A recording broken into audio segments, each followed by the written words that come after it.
Have you ever walked into a room and forgotten why you went in there? Yet you can probably visualize every corner of your childhood home.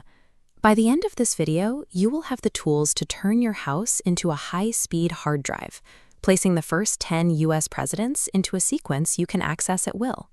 We're using the method of loci, often called a memory palace. Our brains evolved to prioritize physical locations over abstract lists. When you navigate a physical space, you activate specific regions, like the occipital lobe and the hippocampus.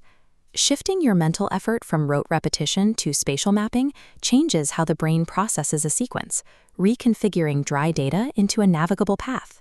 Step 1 is mentally establishing a 10-stop walking tour of your own living space, starting at the entrance. Let's map the first 5 anchors in your front room. We start at the front door. Step onto the entryway rug. Look into the hallway mirror. Sit on the sofa and rest our feet on the coffee table.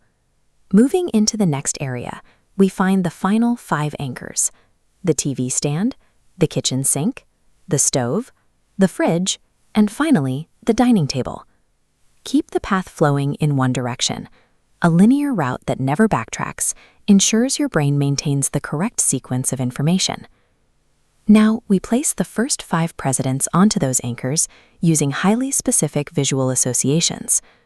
For this data to stick, the images must be absurd. Mundane visuals are easily discarded, but the brain struggles to forget the truly weird. For George Washington, imagine trying to open your front door, but it's blocked by a massive washing machine overflowing with bubbles. Washington. For John Adams, you step onto your entryway rug and find the biblical Adam holding a giant apple. Adams.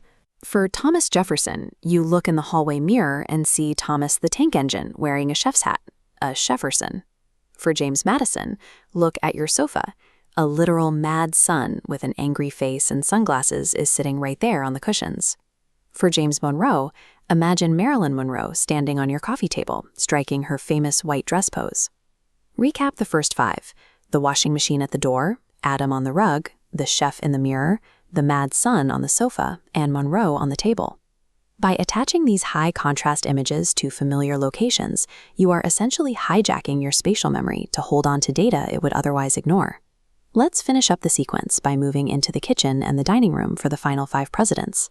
For John Quincy Adams, look at your TV stand. Another Adam is there, but this time he's taking a bite out of a giant glowing letter Q. For Andrew Jackson, visualize Action Jackson in your kitchen sink, aggressively scrubbing a giant Jack playing card.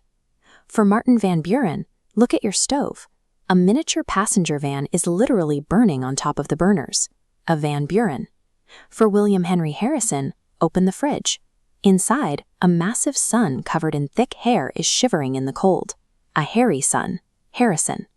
Finally, for John Tyler, visualize a giant necktie wrapped around your dining table, acting as a fishing lure, a Tyler. All 10 anchors are now placed.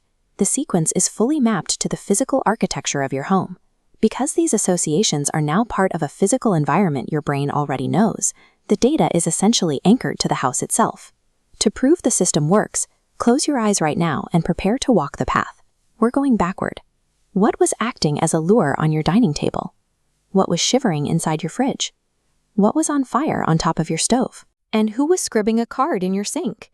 If you saw the tie, the hairy sun, the burning van, and Action Jackson, you just recalled Tyler, Harrison, Van Buren, and Jackson in reverse order. The system is functioning. You can clear this route tomorrow and reuse the same rooms for a different task, such as memorizing a grocery list or a presentation. This technique is now a permanent addition to your mental toolkit. Which room in your house will you convert into a memory palace?